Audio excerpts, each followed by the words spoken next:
Hello everyone, welcome to another show of Relentless Reviews. I am your host, as always, Joshua Englander, and welcome to the first show in this studio for 2012. Very exciting. And before I begin the review, I want to give a huge shout out to GameFIRA.com. You can check them out for gaming reviews, articles, join their forums, and they've given me some great support on my channel. And Chris, you are awesome if you're watching. But today you want to see my review, Mission Impossible Ghost Protocal. I did get to see it over holiday break. So, how were the action sequences that everyone's talking about? How was Tom Cruise and the supporting cast? Did director Brad Bird's transition from family classics like The Iron Giant, The Incredibles, to an action-packed movie that just leaves a really good first impression for him? Well, let's find out, but let's first check out the trailer. An hour ago, a bomb blew up the Kremlin. The President has initiated Ghost Protocol. The entire IMF has been disavowed. Now I've been ordered to take you to Washington, where they will hang the Kremlin bombing on you and your team, unless you were to escape after assaulting Brandt and me.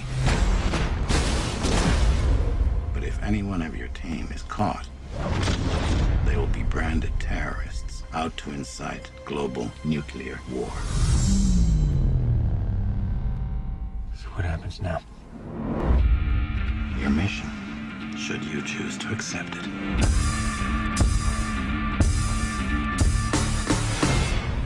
So, what's the play?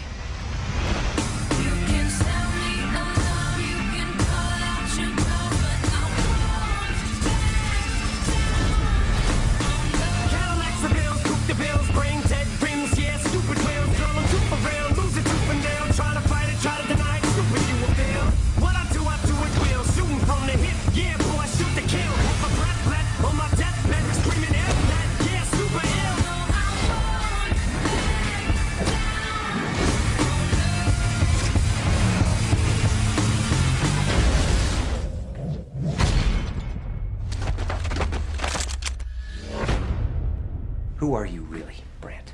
We all have our secrets. Don't we, Ethan?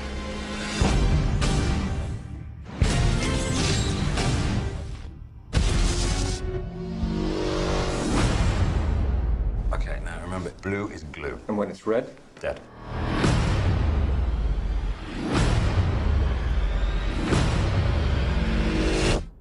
You're not gonna make it! You're not helping.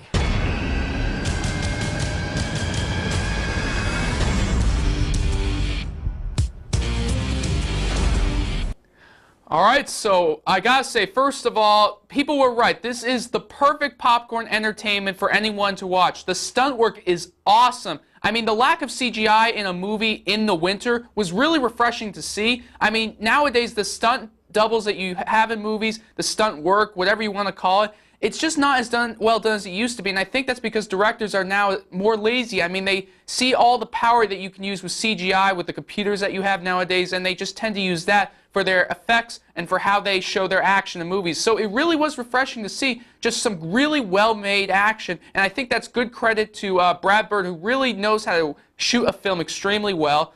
Also, I gotta say, the acting was very good, and this was a little surprising to me. I mean, Tom Cruise was fine. You know, he's not the best actor, but he certainly is fine. He can be that big name to have a movie shine over other movies that are coming out at the same time. I mean, but there were some names to mention. First of all, Simon Pegg, you probably remember him from classics, I think, or comedies like Shaun of the Dead.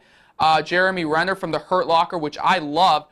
Simon Pegg, though, they both sort of, you kind of watch the movie and you see how they sort of both tend to be the comedic part of the movie. I mean, Jeremy Renner, he sort of is the more relatable character, but Simon Pegg was sort of the kind of guy who brought some comedic effect to such a tense action sequence, and I think that was really, it was a really nice balance between the two.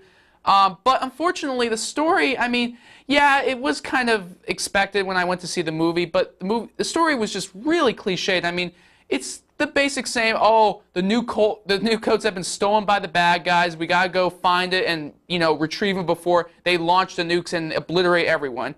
And the Russia-U.S. tension mounts, of course. And I think it goes to show that Brad Bird, he clearly is a guy who's interested in the Cold War, because you watch a movie like The Iron Giant, which also has to do with the Cold War. Just pointing that out, of course. But Also, a negative also is the bad guy. I mean, Philip Seymour Hoffman played a great bad guy in Mission Impossible 3, and honestly here, Brad Bird really massively underdevelops the bad guy in this movie, who's played by Michael Nyqvist, and just, it's a shame because Philip Seymour Hoffman really left an impression from Mission Impossible 3, and you would think that perhaps they could finally learn and say, okay, we got to make sure the bad guy is really well developed to make the movie at least somewhat interesting, except, you know, besides the action sequences. So, but overall, like I said, this is a very good action-packed film you have to watch.